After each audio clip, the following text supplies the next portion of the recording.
Good afternoon. This is Joe with Meadowhawks Farm, and I just wanted to do a little review of my WeBoost Destination RV cell phone booster.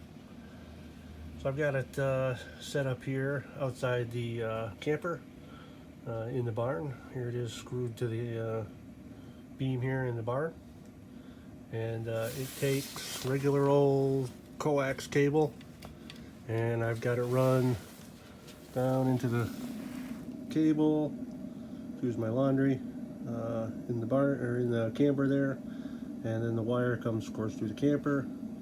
And in the living room there, I have the antenna. It's a flat panel directional antenna, and outside it goes out, and it has this. The Destination RV has the collapsible mast, because it's, for someone who would take it in their RV. Then they can set up the mast and put the antenna out and get some good reception. So this thing is amazingly rugged feeling. It feels of aluminum construction, and it's got ridges here to dissipate some heat. We run this thing around the clock, 24/7, and it hasn't failed us. It hasn't overheated. The signal's been fairly good. Some days when the weather is a little cloudy and thick, it's been a little bit slower for like surfing the web and whatnot. We have never been not able to use it since we've bought this thing. We went from zero service to good service, enough to stream videos on YouTube and surf the web and watch some things on Netflix on the laptop. And we are off grid, so we are using battery banks and running a generator to charge the batteries. There's a lack of sun this time of year, but we're running this thing around the clock with battery power, and it doesn't use an excessive amount of battery juice, so it's been pretty good in that respect. And I will take you outside and show you the antenna. All right, so here's my antenna. I got it on the back of the old bus just to get it up a little bit farther. I think it was like a 20-foot mast. It was 15 feet, and then I got out of the bus because there's a wind turbine that's 20 feet in the air. I think it was a 15-foot mast, and then on the back of the bus gave it another 5 feet, so it's up about 20 feet. And see, the moon's already out. Jesus, not too much sun today. It's only out for a couple hours. It's pretty sturdy. We got lots of wind. Once in a while I got to come out here and turn the antenna because the wind hits the antenna and turns the mast. Where it's pointed now is the best reception that I get, and that cell tower, I don't know about as the crow flies, but the road's fairly straight, and when I drive out that way to go to work and to the store, it is about 16 miles. So we're about 16 miles away from that tower, and the service has been great. We get three bars of 4G LTE. I can't complain about that, being as far from the tower as we are. So pretty rugged. The antenna, the mast has been rugged. We've had spikes of 30-mile-an-hour wind,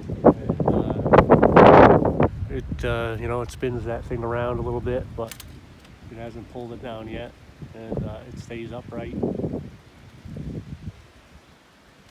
So for the price, we were considering looking around for some stuff. I had a Amazon special cell phone booster that lasted like a month. And then we were like, man, how do you run a business out here in the middle of nowhere if you don't have any internet?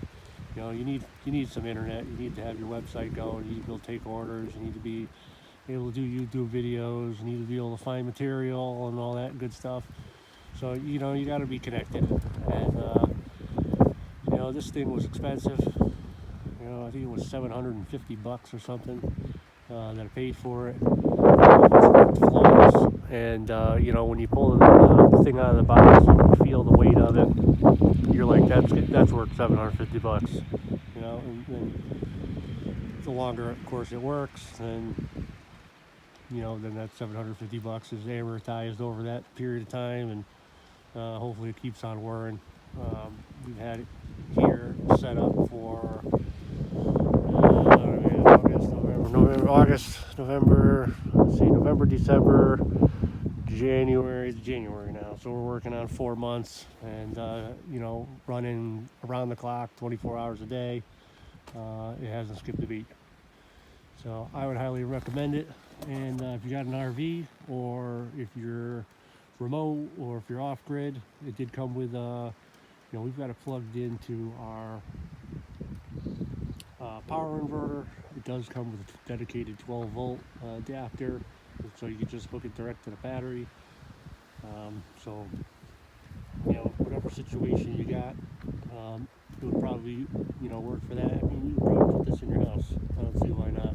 You know, and then having the cable adapter. If your house has cable wire and you're not using it, maybe you're just using, you know, Netflix or Hulu or something like that. You know, that's probably a home run. You know, you put your antenna in, and I actually got 2 antennas. I've got the flat panel in the RV, and then of course we got a steel building, so it pretty much blocks off most of the signal. Out anywhere. So I had another antenna just hanging from a splitter in the barn. So if I'm in the barn and I want to watch a video or have a conversation on the phone, no problem. No problem. Antenna's there. We got, you know, 3-4 bars, or 2 or 3 bars in the building, and we got 2 or 3 bars in the camper. So it's been spectacular. Yep. And that's where we're going. About 16 miles that way, over the trees, over the mountain, and there's a cell phone tower, and there's snow, and the wind's blowing, and another frosty, epic sunset. There's the sun. There's the moon. Awesome. All right, thanks again. And Joe from Meadowhawks Farm and the WeBoost Destination RV. If you're thinking about it and you think it's a lot of money, it does work. And in my book, it's working well. And I would definitely recommend it, you know, and using it for 3 months. And I think at this point, if it croaked in a year, I'll probably go out and buy a new one. Because internet's important to me, and hopefully it'll last more than a year for $700. But if it doesn't, then I don't know. Maybe I'll make another video bad mouthing it. But for now, I'm loving life with my WeBoost. All right, thanks again. Stay warm.